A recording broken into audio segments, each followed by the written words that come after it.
اب ہم دوبارہ آتے ہیں کہ منیر صاحب کا ایک بہت بڑا کام ہے کہ انہوں نے 7ویں صدی کی مدینہ اکنامکس، انسانیت کا پہلا معاشی نظام، اسلام سے پہلے دنیا میں کیا ہوتا تھا، کتنے گروپ تھے، اسلام کے بعد کس طریقے سے معاشی انصاف آیا، اور آج 1400 سال گزرنے کے بعد پاکستان میں اور پوری دنیا میں پھر وہی دوبارہ پرابلم ہے جو اسلام سے پہلے تھی۔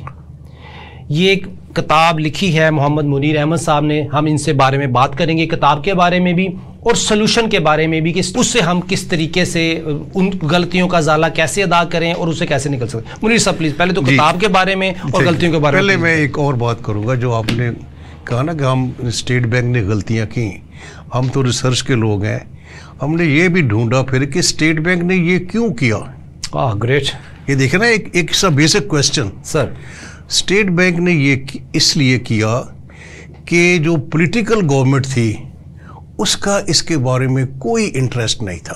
اب آپ دیکھیں نا کہ سینٹرل بینک نے ایک وعدہ کیا ہوا ہے 1948 میں، پھر 1959 میں ایک رپورٹ آ گئی ہے، گورنمنٹ کی طرف سے کوئی ایمفیسس نہیں تھا، نہ گورنمنٹ۔ اچھا اور دیکھیں 56 میں پہلا آئین بنا، وہ پھر چینج ہو گیا، پھر 73 میں جو آج ہمارا آئین ہے متفقہ طور پر منظور ہوا، اس میں بھی یہ ذکر تھا کہ اسلامی نظام، اور وہ اسلامی کیا، ہر قانون کو اسلامی رنگ میں ڈالا جائے گا۔